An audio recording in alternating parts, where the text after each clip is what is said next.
والله ما طلعت شمس ولا غربت إلا وأنت في قلبي. الحمد لله وكفى وسلام على عباده الذين اصطفى أما بعد. أعوذ بالله من الشيطان الرجيم. بسم الله الرحمن الرحيم. سنريهم آياتنا في الآفاق وفي أنفسهم حتى يتبين لهم أنه الحق. سبحان ربك رب العزة عما يصفون وسلام على المرسلين والحمد لله رب العالمين. اللهم صل على سيدنا محمد وعلى آل سیدنا محمد وبارک وسلم. کئی چیزوں کو انسان اپنی آنکھوں سے دیکھتا نہیں مگر نشانیوں سے پہچان جاتا ہے کہ معاملہ کیسے ہے. ایک آدمی گھر بند کر کے کہیں سفر پر گیا، جب واپس آیا تو دیکھا کہ کمرے کے دروازے کھلے ہوئے تھے، جو بیگ تھے وہ مسنگ تھے اور جیولری اس میں سے غائب تھی. آنکھ سے اس نے کچھ نہیں دیکھا، لیکن ان نشانیوں سے وہ سمجھ گیا کہ میرے گھر چوری ہو گئی ہے.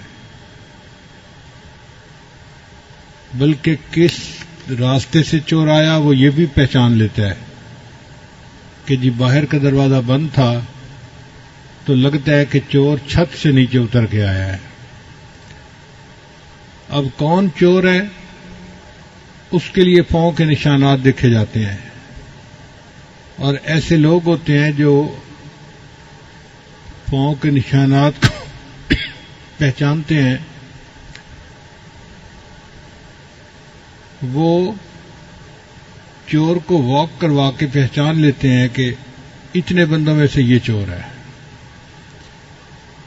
چنانچہ حدیث مبارکہ میں آتا ہے کہ جب نبی علیہ السلام نے ہجرت فرمائی تو مکہ کے لوگوں نے نبی علیہ السلام کو تلاش کیا، تو انہوں نے قدموں کے نشان جاننے والے ایک بندے کو بلایا، اور وہ بندہ ان کو مکہ مکرمہ سے نشانات دیکھ کر غار ثور کے دروازے اوپر لے کے آیا. اس نے کہا جی کہ یہاں تک پاؤں کے نشانات آتے ہیں، آگے پتہ نہیں. اب پہلی بات تو یہ تھی کہ وہ اگر یہاں تک آتے ہیں تو غار کے اندر بندہ ہونا چاہیے، مگر اللہ تعالیٰ نے غار کے دروازے پر ایک مکڑی کو جالا بنانے کا حکم دے دیا، اور ایک کبوتری نے اس میں انڈے بھی دے دیے. تو ان کفار نے جب دیکھا اس کے دروازے پر تو جالا لگا ہوا ہے، کبوتری نے انڈے دیے ہوئے ہیں، اس کا مطلب ہے کہ کوئی بندہ اس کے اندر داخل نہیں ہوا. سیدنا صدیق اکبر فرماتے ہیں کہ وہ لوگ اتنا قریب تھے کہ ہم ان کی آوازیں سن رہے تھے اور ان کے قدموں کو دیکھ رہے تھے. اگر وہ جھک کے دیکھتے تو شاید ہم تک ان کی نگاہ پہنچ جاتی، مگر اللہ نہیں چاہتے تھے، لہذا وہ نبی علیہ الصلوۃ والسلام کو نہیں دیکھ سکے. تو قدموں کے نشان سے اور باقی نشانیوں سے انسان معاملے کی حقیقت تک پہنچتا ہے. اب اللہ تعالیٰ اس کائنات کے خالق اور مالک ہیں، ہم ان کو آنکھ سے دیکھ نہیں سکتے، کان سے ان کی آواز سن نہیں سکتے، وہ ہمارے فہم و ادراک سے بھی بلند و بالا ہے، مگر نشانیوں سے اللہ کو پہچانا جا سکتا ہے. جو آیت مبارکہ قرآن مجید کی تلاوت کی گئی، اللہ تعالیٰ ارشاد فرماتے ہیں سنریہم آیاتنا، ہم ان کو عنقریب دکھائیں گے اپنی نشانیاں. فی الآفاق، آفاق کہتے ہیں جو انسان کے باہر کا جہان ہے. وفی انفسہم، اور ان کے اپنے اندر بھی. حتیٰ یتبین لہم انہ الحق، حتیٰ کہ ان کے اوپر حق جو ہے وہ کھل کر واضح ہو جائے گا۔ اب یہ بات کی جا رہی ہے 1400 سال پہلے، جب سائنس کی بنیاد ہی نہیں پڑی تھی، دنیا ڈاکٹری کو نہیں جانتی تھی، سائنسی ترقی بالکل نہیں تھی۔ اس وقت قرآن مجید نے ایسی باتیں بتائیں جن کو آج کی سائنٹیفک دنیا تسلیم کرتی ہے، تو یہ اللہ تعالیٰ کی قدرت کی نشانیاں ہیں۔ قرآن مجید صداقتوں کا مجموعہ، سچائیوں سے بھری ہوئی جماعت، ultimate realities of the universe, اللہ نے کائنات کی صداقتوں کو قرآن میں اکٹھا کر دیا ہے۔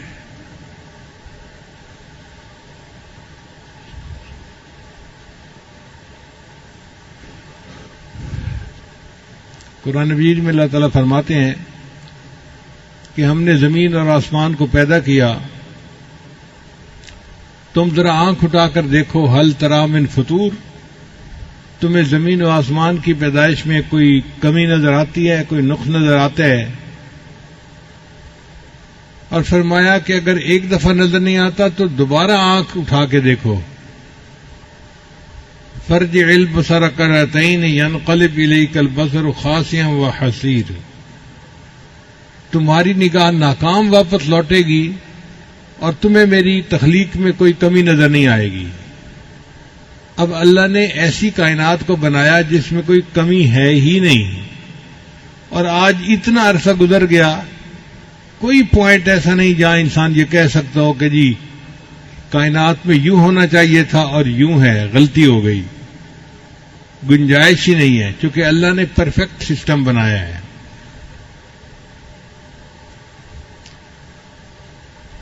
اللہ تعالیٰ ارشاد فرماتے ہیں قرآن مجید میں، خلق الارض فی یومین، اللہ نے زمین کو 2 دن میں پیدا کیا۔ تو زمین کی پیدائش 2 دن میں ہوئی، پھر اللہ نے اس کے اندر برکت رکھی، فی 4 ایام، 4 دنوں کے اندر، یعنی کل زمین آسمان کی پیدائش میں 6 دن لگے، 2 دن زمین کو پیدا کرنے میں اور 4 دن اس کے اندر برکتیں رکھنے میں، زمین کے اندر کیمیکل کا تناسب متعین کرنا، اس میں سونے کی کانیں، کاپر کی کانیں، کوئلے کی کانیں، پتھر ہیں، پہاڑ ہیں، ہیرے جواہرات کے خزانے ہیں، اللہ نے اس میں 4 دن لگائے اس کو بنانے میں۔ اور کیسا اللہ نے بنایا یہ سسٹم کہ آج اربوں کھربوں سال گزر گئے ہیں زمین کو بنے ہوئے، سبزیاں اگتی ہیں، درخت اگتے ہیں، پھل اگتے ہیں، زمین کے نمکیات میں کوئی فرق نہیں آیا۔ ایسا کبھی نہیں ہوا کہ جی فلاں جگہ اب پوٹاشیم ختم ہو گیا ہے لہذا وہاں پر اب درخت نہیں اگ سکتے۔ کوئی 1-2 سال کی بات نہیں، اربوں کھربوں سال۔ سائنس کے حساب سے زمین 15 ارب سال پہلے بنی، تو 15 ارب سال سے اس کے اوپر درخت اگ رہے ہیں، مگر اللہ نے جو کیمیکل ہیں ان کا تناسب ایسے رکھا ہے کہ اس میں آج تک کوئی کمی نہیں۔ کوئی نہیں کہہ سکتا جی کہ نائٹروجن ختم ہو گئی لہذا اب پودے جو ہیں وہ اپنا پھل نہیں دے سکتے، یا پودے اپنا پھول نہیں دے سکتے، ایسا ہرگز نہیں ہے۔ اللہ کتنا بڑا ہے جس نے زمین کے اندر تناسب کو اتنا اچھا بنایا کہ آج اربوں سالوں کے بعد بھی زمین کے اوپر پھل اگتے ہیں، سبزیاں اگتی ہیں اور زمین کاشت کے قابل ہے۔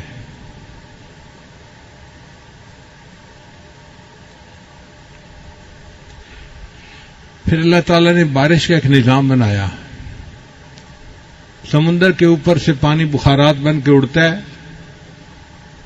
اور بادلوں میں جاتا ہے، اور بادل اس پانی کو لے کر پہاڑوں کے اوپر آتے ہیں، وہاں آ کر بارش برستی ہے۔ پھر وہ پانی پہاڑوں سے نیچے آتا ہے اور میدانی علاقوں میں دریاؤں کی شکل میں بہتا ہوا پھر واپس سمندر میں آ کے گرتا ہے.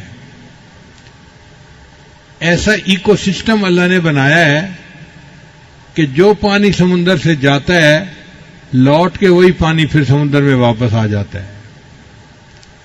آپ غور کیجئے، اگر اللہ تعالیٰ بارش برساتے کھاری پانی کی اور دریاؤں کا پانی کھاری ہوتا تو فصل کہاں ہوتی، انسان کو کھانے کو کیا ملتا؟ اللہ نے سمندر جو اتنا نمکین ہے اس میں سے پانی اٹھایا جو نمکیات سے پاک تھا، اور پھر میٹھے پانی کی بارش برسائی، اور میٹھے پانی کے دریا اللہ نے پوری زمین سے گزارے اور ہمارے لیے کھانے کا بندوبست کر دیا.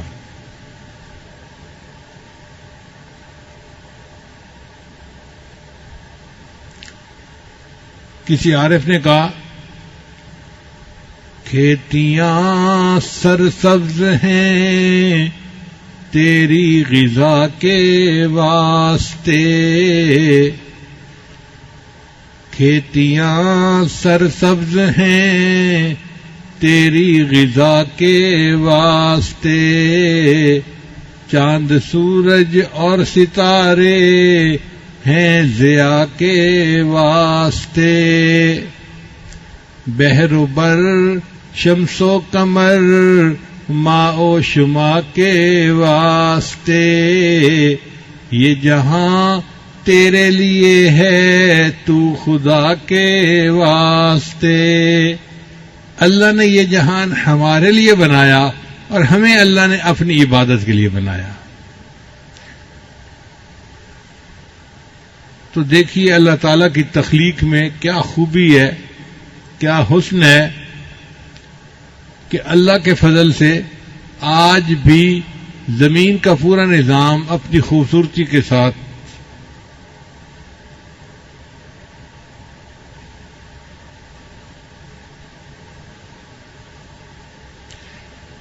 پھر قرآن مجید میں اللہ تعالیٰ فرماتے ہیں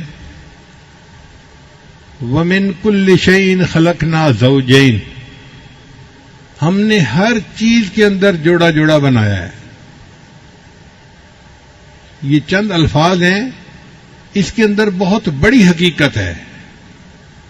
اللہ فرماتے ہیں ہم نے ہر چیز میں جوڑا جوڑا بنایا، زمین اور آسمان جوڑا، مرد اور عورت جوڑا، نر اور مادہ کا جوڑا، دن اور رات کا جوڑا. ہر چیز میں آپ دیکھیں گے جوڑا جوڑا نظر آئے گا. حتیٰ کہ دنیا اور آخرت جوڑا. اور سائنس نے یہ تسلیم کیا کہ اگر دنیا میں میٹر ہے تو اینٹی میٹر بھی ہے، تو میٹر اور اینٹی میٹر یہ بھی جوڑا بن گیا. آپ اس کے اوپر پی ایچ ڈی کر سکتے ہیں کہ پوری دنیا میں جو چیز آپ پائیں گے اس کا جوڑا ضرور موجود ہوگا. یہ 1400 سال پہلے قرآن مجید نے فرما دیا اور وہ بات آج بھی سچ ثابت ہو رہی ہے. اگر اور بڑھائیں تو دیکھیں پوری دنیا میں جتنے ریئیکشن ہو رہے ہیں کیمیکل کے وہ سب جوڑے جوڑے پر ہو رہے ہیں. ایک آئن پازیٹو ہوتا ہے، ایک نیگیٹو ہوتا ہے، آپس میں ایک دوسرے کے ساتھ بانڈ بنا لیتے ہیں اور کیمیکل ریئیکشن ہو جاتا ہے. پھر اگر انڈسٹری کی طرف آئیں تو مشینوں کی ایک زبان ہوتی ہے جس کو مشین لینگویج کہتے ہیں. وہ مشین لینگویج بھی 0 اور 1 کے ڈیجٹ پہ چلتی ہے. تو 0 اور 1 جوڑا بنتا ہے. اس جوڑے کے ساتھ پوری دنیا کے اندر کمیونیکیشن ہو رہی ہے. حتیٰ کہ جو چاند پہ لوگ جا رہے ہیں وہ زمین والوں کے ساتھ جب رابطہ کرتے ہیں تو اسی مشین لینگویج پر ایک دوسرے سے گفتگو ہو رہی ہوتی ہے. اس میں بھی دیکھو جوڑا جوڑا.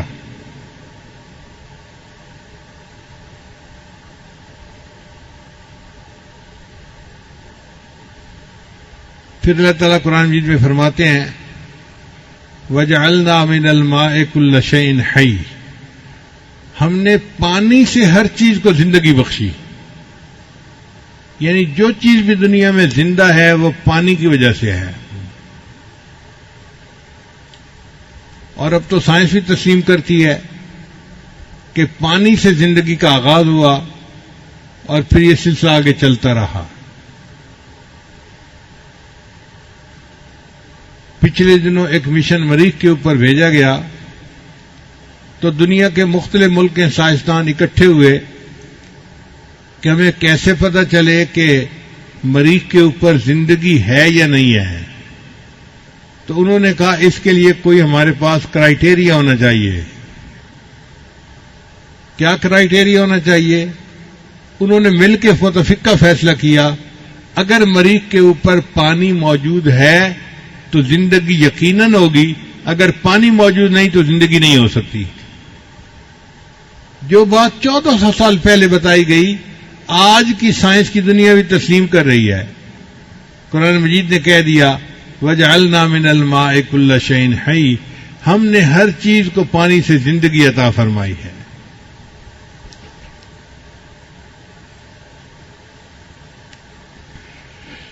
قرآن مجید میں ایک جگہ پر اللہ تعالیٰ کافروں کے دل کی ظلمت کا بیان کرتے ہیں کہ کافروں کے دل میں اس طرح اندھیرا ہے جیسے سمندر میں اندھیرا ہوتا ہے.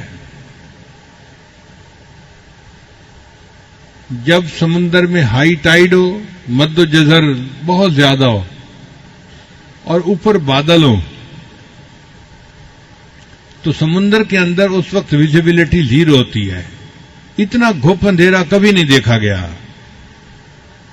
عام حالات میں کوئی بندہ سمندر میں ڈائیو کرے تو اس کو 2-4 میٹر نیچے جا کے روشنی محسوس ہوگی، لیکن جب مد و جزر ہو اور اس کے اوپر بادل آئے ہوئے ہوں تو پھر روشنی پینیٹریٹ نہیں کر سکتی اور بالکل گھپ اندھیرا ہوتا ہے.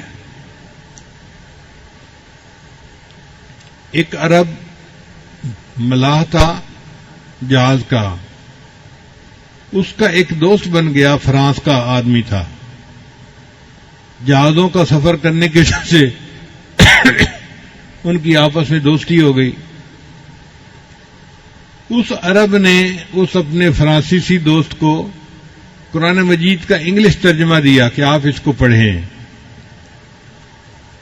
اب وہ فرانسیسی دوست چونکہ پوری زندگی کوئی 35-40 سال سمندر میں گزار چکا تھا، اس کو سمندر کے بارے میں ایک ایک چیز کا پتہ تھا. وہ قرآن مجید کو پڑھتا گیا حتیٰ کہ ایک جگہ پر اس نے پڑھا کہ کافروں کے دل میں اس طرح اندھیرا ہوتا ہے فی بحر لجی یغشا موج من فوقہ موج من فوقہ سحاب. جیسے کہ سمندر میں اندھیرا ہوتا ہے جب لہروں کے اوپر لہریں آ رہی ہوتی ہیں، ہائی ٹائیڈ کا ٹائم ہوتا ہے اور اوپر بادل ہوتے ہیں. اس نے زندگی میں اس کا تجربہ خود کیا تھا. اس کو پتا تھا کہ واقعی اس حال میں گپ اندھیرا ہوتا ہے.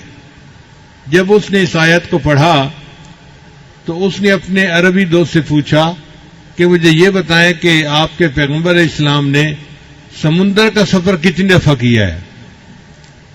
اس عربی دوست نے کہا کہ نبی علیہ السلام نے پوری اپنی مبارک زندگی میں سمندر کا سفر کیا ہی نہیں ہے. وہ کہنے لگا یہ ممکن نہیں کہ جس بندے نے سمندر کا سفر ہی نہ کیا ہو وہ سمندر کے اندر کی بات کو اتنا ایگزیکٹ اور صفائی کے ساتھ بیان کرے. لہذا اس نے کلمہ پڑھا اور وہ مسلمان ہو گیا.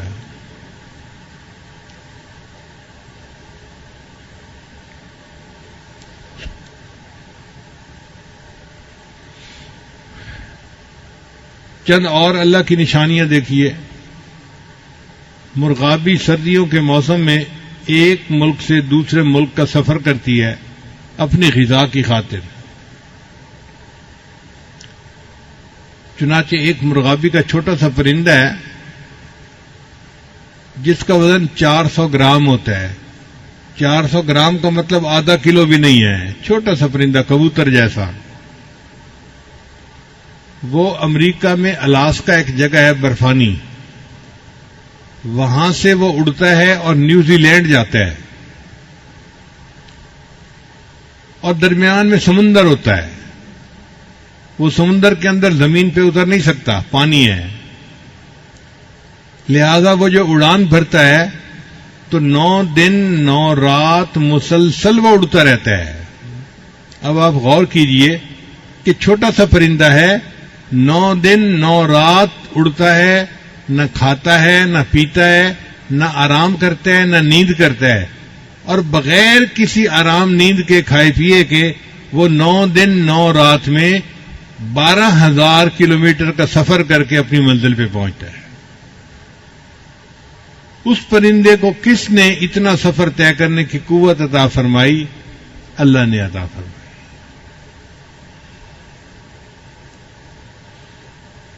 چنانچہ گدھ ایک پرندہ ہے، تو افریقہ میں ایک گدھ پائی جاتی ہے، اس کا نام ہے رفیل گریفن.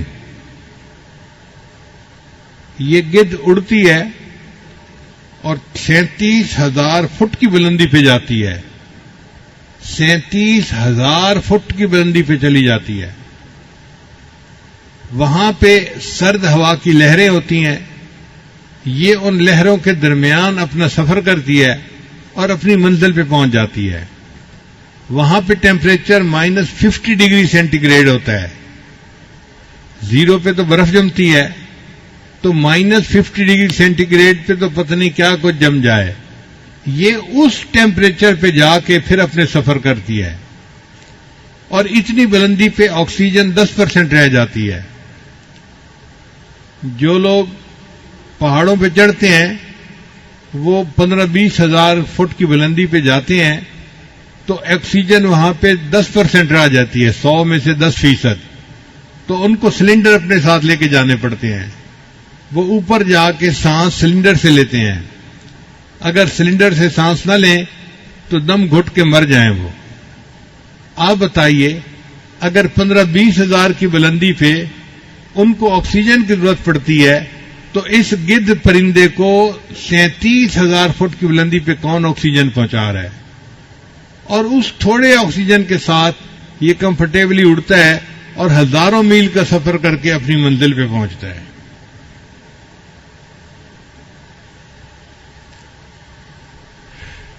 جاپان کے قریب ایک کھائی ہے، یعنی سمندر عام طور پہ تو چند کلومیٹر گہرا ہوتا ہے، لیکن وہ کھائی زیادہ کھڈا جیسے ہوتا ہے نا، گڑھا بن جاتا ہے، ایسے گڑھا بن گیا ہوا ہے. اس کا نام ہے ماریانا کھائی. وہ ماریانا کھائی اتنی بڑی ہے کہ اگر ماؤنٹ ایوریسٹ پر جو پہاڑ ہے دنیا کا سب سے اونچا، اس کو اس کھائی کے اندر ڈالا جائے نا تو وہ ڈوب جائے. اور اس کی چوٹی کے اوپر 2 کلومیٹر پھر پانی باقی رہے. اتنی گہری کھائی کہ ماؤنٹ ایوریسٹ پہاڑ پورا کا پورا اس کھائی کے اندر ڈوب جائے گا، اور اس کی چوٹی کے اوپر بھی 2 کلومیٹر پانی رہے گا. یہ کس نے بنائی؟ اللہ نے بنائی، جو قدرت والا ہے، جو جانتا ہے کہ اس کائنات کو چلانا کیسے ہے.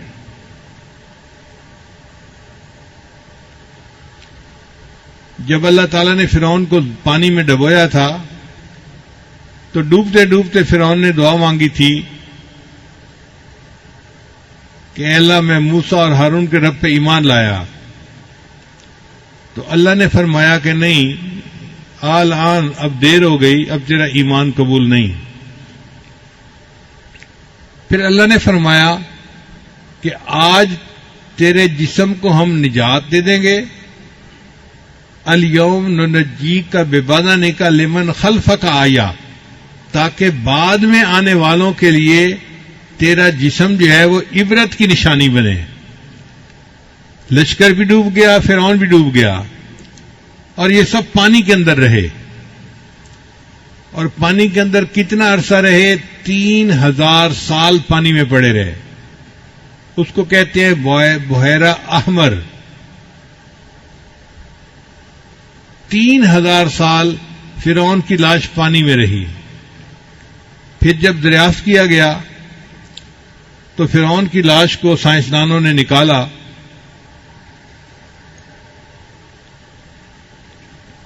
اور انہوں نے دیکھا کہ اس کی لاش بالکل ٹھیک ہے، کوئی اس کو کیمیکل نہیں لگا ہوا، کوئی اس کو محفوظ کرنے کے لیے چیز نہیں لگی ہوئی.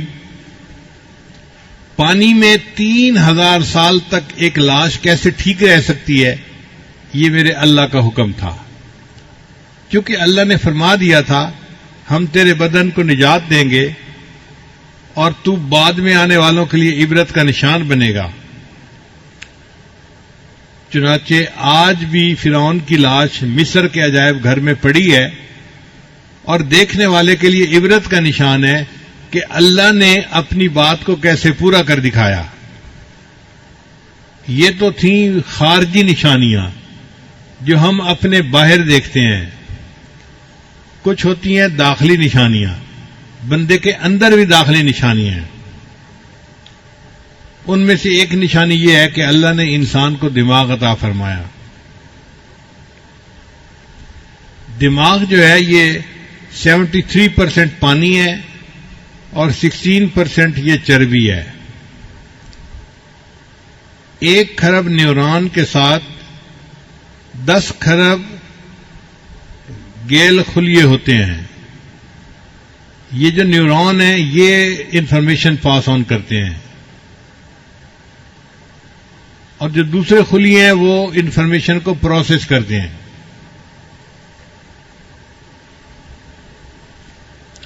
کتنا انفارمیشن کو پروسیس کرتے ہیں؟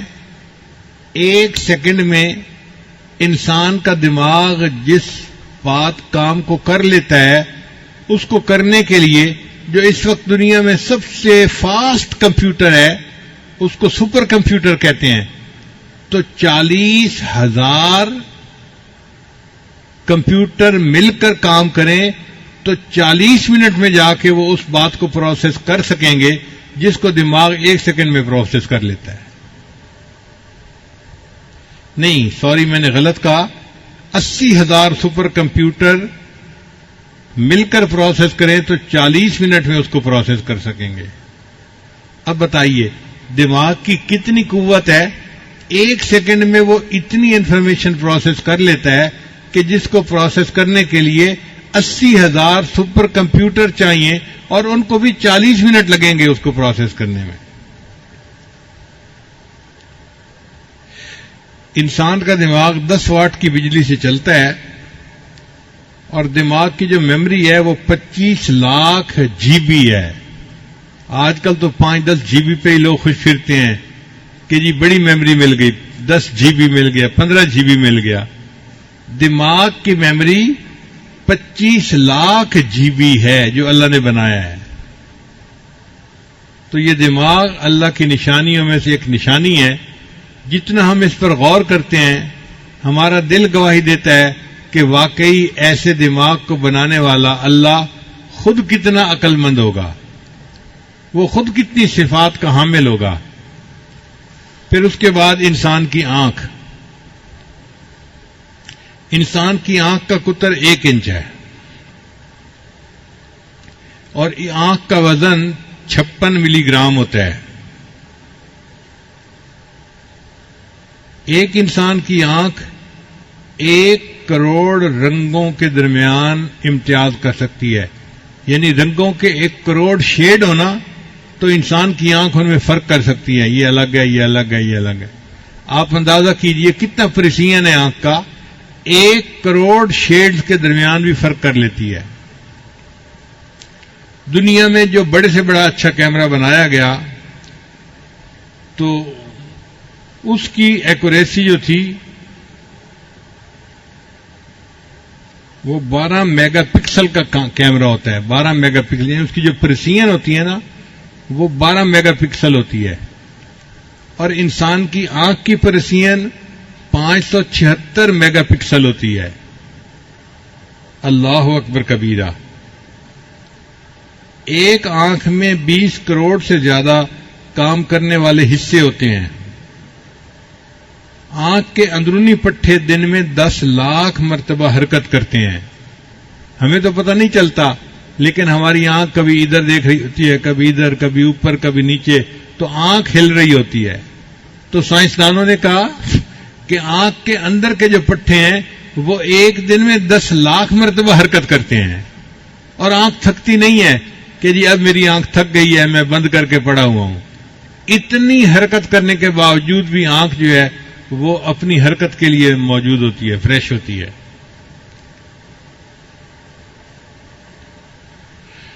انسان کی انگلی کے جو نشانات ہیں نا، ان میں 40 کریکٹر ہیں جن سے بندے کو پہچانا جاتا ہے یہ اس بندے کی انگلی ہے، یہ اس بندے کی 40 کریکٹر ہیں۔ اور انسان کی آنکھ میں 256 کریکٹر ہوتے ہیں جو ایک دوسرے سے مختلف ہوتے ہیں۔ اسی لیے سیکیورٹی میں انگلی سے پہچان کرنے کی بجائے آنکھ سے پہچان کرنے کا طریقہ زیادہ مقبول ہے۔ آج کل بیرون ملک کا جب سفر کیا جاتا ہے نا، تو کئی جگہوں پہ تو انگلی کا نشان لیتے ہیں اور کئی جگہوں پہ آنکھ کا فوٹو لیتے ہیں، تو بندہ حیران ہوتا ہے جی آنکھ کا فوٹو کیا لیں گے؟ آنکھ میں 256 کریکٹر ہوتے ہیں جس کی وجہ سے ایک بندے کی آنکھ کو دوسرے کی آنکھ سے پہچاننا بہت آسان ہوتا ہے۔ ایک لمحے میں پہچان ہو جاتی ہے یہ بندہ اور ہے اور یہ بندہ اور ہے۔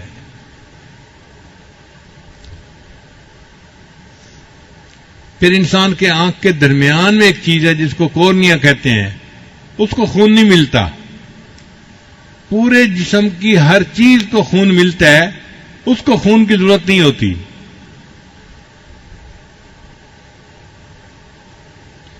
مگر اس کو فکس کرنے کا طریقہ آج تک انسان نہیں جان سکا۔ اب کوئی بچہ ماں کے پیٹ سے پیدا ہو اور اس کی آنکھ نہ ہو تو ساری دنیا کے سائنسدان مل کے اس کے لیے آنکھ بنا نہیں سکتے۔ یہ آنکھ کی نعمت کس نے دی؟ اللہ نے ہمیں عطا فرمائی۔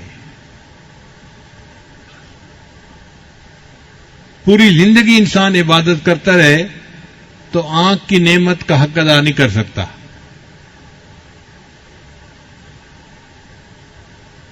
یہ کتنی بڑی نعمت ہے کہ ہم اپنی آنکھ سے اللہ کے گھر کو دیکھتے ہیں، نبی علیہ السلام کے روضہ انور کو دیکھتے ہیں، اللہ کے قرآن کو دیکھتے ہیں، اللہ والوں کو دیکھتے ہیں، ماں باپ کو دیکھتے ہیں، اپنے پیارے بچوں کے چہروں کو دیکھتے ہیں۔ جن کی آنکھیں نہیں ان سے ذرا اس کی قدر جا کے پوچھیے کہ آنکھوں کی قدر کیا ہے۔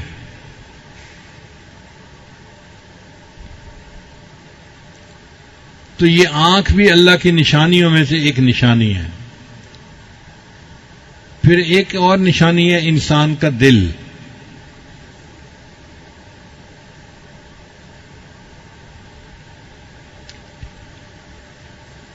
انسان کا دل پٹھوں کا ایک پمپ ہے جس کو اللہ نے بہت مضبوط بنایا ہے۔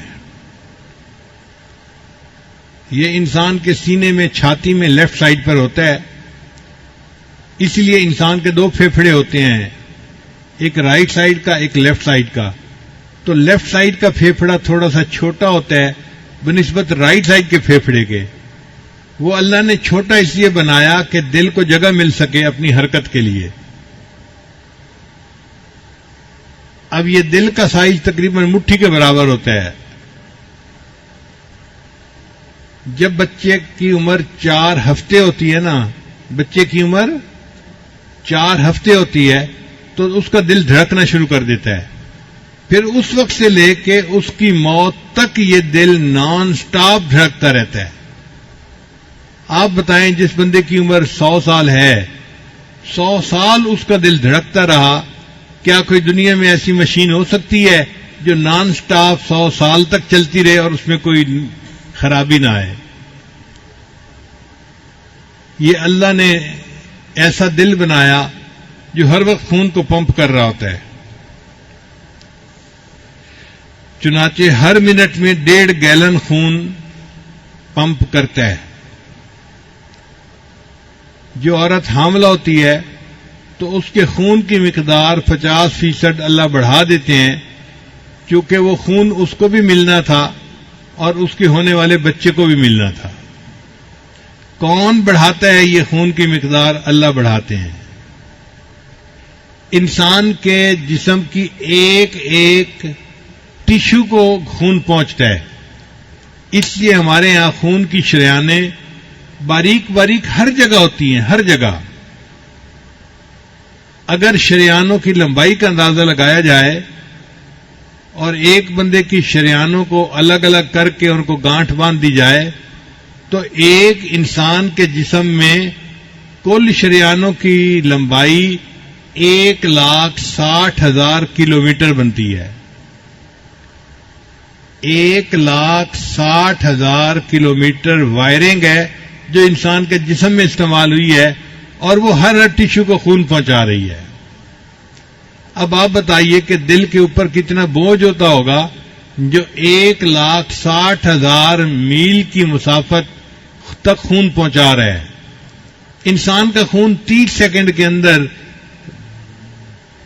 دل سے نکلتا ہے اور پھر واپس آ جاتا ہے, سرکل پورا کر لیتا ہے پورے.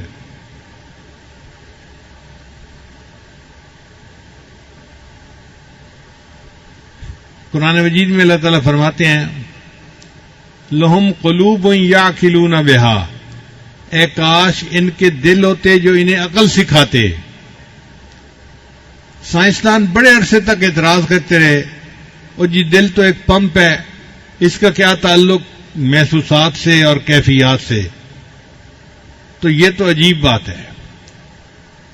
ہزاروں سال سائنسدانوں نے مخالفت کی, اور اب آ کے سائنس نے تحقیق کی کہ دل کے اندر بھی کچھ نیورون ہوتے ہیں اور وہ انسان کے دماغ کے ساتھ کنیکٹڈ ہوتے ہیں. چنانچہ ایک چھوٹا سا کنٹرول روم دل کے اندر بھی ہوتا ہے, وہ سگنل دیتا ہے انسان کے دماغ کو, اور انسان کا دماغ پھر پورے بدن کو کنٹرول کرتا ہے. یعنی انسان کا ایک کنٹرول روم تو دماغ میں ہے جو اصل پورے بدن کو کنٹرول کرتا ہے, مگر اس کے لیے ایک پائلٹ کنٹرول روم انسان کے دل میں بھی ہے. جو دل میں کیفیت ہوتی ہے دماغ اسی کے بارے میں سوچتا ہے اور اسی کے بارے میں دماغ پروسیس کرتا ہے. 1400 سال پہلے جب دنیا نہیں جانتی تھی, اللہ نے اس وقت فرمایا ان کے دل ہوتے جو انہیں عقل سکھاتے. اور آج اس موسٹ ماڈرن سائنٹیفک دنیا میں انسان نے مان لیا کہ واقعی انسان کا دل انسان کے دماغ کو کنٹرول کرتا ہے. تو یہ اللہ تعالیٰ کی قدرت کی نشانیاں ہیں, انسان کے اندر بھی اور انسان کے باہر بھی. اس کے علاوہ انسان کی کڈنیز میں کیا کچھ ہے, انسان کے پھیپھڑوں میں کیا کچھ ہے. اگر یہ ساری تفصیل کرنے لگ جائیں تو بات بہت لمبی ہو جائے گی اور وقت ہو چکا. تو اللہ نے فرمایا تم ان قریب دیکھو گے نشانیاں باہر میں بھی اندر میں بھی, حتیٰ کہ تمہارا دل گواہی دے گا کہ یہ بات 100% سچ ہے. اور آج واقعی ہم جب ان نشانیوں کو دیکھتے ہیں تو ہمارا دل گواہی دیتا ہے کہ ان چیزوں کو بنانے والا کوئی پروردگار ہے جو بہت سمجھدار عقل مند ہے, جس نے کائنات کو ایک اچھے انداز سے بنایا. سائنسدان اس کو کہتے ہیں انٹیلیجنٹ ڈیزائن, کہ جو کائنات کا ڈیزائن اللہ نے کیا ہے نا وہ بڑا ہی عقل مندی کا ہے. آپ دیکھیں سورج زمین سے کتنے فاصلے پر ہے, اگر روشنی سورج سے چلے زمین پر آنے کے لیے تو اس کو 2 منٹ لگتے ہیں, جبکہ روشنی ایک سیکنڈ میں 1,86,000 میل کا سفر کرتی ہے. ایک سیکنڈ میں 1,86,000 میل کا سفر کرنے کے لیے کرنے والی تیز رفتار روشنی سورج سے زمین پر آنے کے لیے 2 منٹ لیتی ہے. اگر یہ سورج کا فاصلہ آدھا ہوتا تو زمین پہ اتنی گرمی ہوتی کہ ہر چیز جل جاتی, نہ کوئی درخت ہوتا, نہ فصلیں ہوتی, نہ پھل ہوتے, نہ انسان ہوتا. اور اگر یہ فاصلہ دگنا ہوتا تو زمین پہ اتنی ٹھنڈ ہوتی کہ ہر چیز جم جاتی, انسان زندگی گزار ہی نہ سکتا. اللہ نے زمین سے سورج کا فاصلہ ایسا رکھا, سردی بھی ہے, گرمی بھی ہے, خزاں بھی ہے, بہار بھی ہے. 4 موسم ہیں, اور 4 موسموں کی وجہ سے پھول بھی ہوتے ہیں, پھل بھی ہوتے ہیں, سبزیاں بھی ہوتی ہیں, اور انسان کتنے مزے کی زندگی گزارتا ہے. اب یہ فاصلے کا تعین کس نے کیا؟ اللہ نے کیا. تو اللہ فرماتے ہیں کہ ان قریب تم دیکھو گے نشانیاں آفاق میں بھی اور اپنے اندر میں بھی, حتیٰ کہ تمہارا دل گواہی دے گا کہ اللہ سچ ہے, اس کائنات کو بنانے والا اللہ ہے. اور واقعی ہم ان نشانیوں پر غور کر کے اس نتیجے پر پہنچتے ہیں کہ اے اللہ، آپ ہی نے اس کائنات کو پیدا کیا، آپ اس کے خالق ہیں، آپ اس کے مالک ہیں، اور آپ ہی اس کائنات کے نظام کو چلانے والے ہیں۔ ہم اللہ کی عظمت کو پہچانیں، اس کے گیت گائیں اور اسی کو مدد کے لیے پکاریں، اللہ سے قربت کا احساس پیدا کریں، قرآن شریف کو پڑھیں اور خوب جی بھر کے اللہ کی عبادت کریں جس نے ہمیں اتنی نعمتوں سے نوازا۔ ہمارا دل گواہی دیتا ہے ربنا ما خلقت ھذا باطلا، اے اللہ آپ نے اس چیز کو ایسے ہی پیدا نہیں کیا، سبحانک تو پاک ہے، فقنا عذاب النار، بس ہمیں جہنم کی آگ سے نجات عطا فرما دیجیے۔ شاعر نے کہا چاند تاروں میں تو، مرغزاروں میں تو، اے خدایا کس نے تیری حقیقت کو پایا؟ چاند تاروں میں تو، مرغزاروں میں تو، اے خدایا کس نے تیری حقیقت کو پایا؟ بحر اسیاں سے مولا بچا لے، دل کی کشتی ہے تیرے حوالے۔ بحر اسیاں سے مراد گناہوں کے سمندر سے، بحر اسیاں سے مولا بچا لے، دل کی کشتی ہے تیرے حوالے۔ تو ہی ستار ہے، تو ہی غفار ہے، اے خدایا کس نے تیری حقیقت کو پایا؟ اللہ تعالی ہمیں اپنی معرفت عطا فرمائے اور پوری زندگی اللہ کی بندگی والی زندگی ہمیں عطا فرمائے۔ وآخر دعوانا ان الحمد للہ رب العالمین۔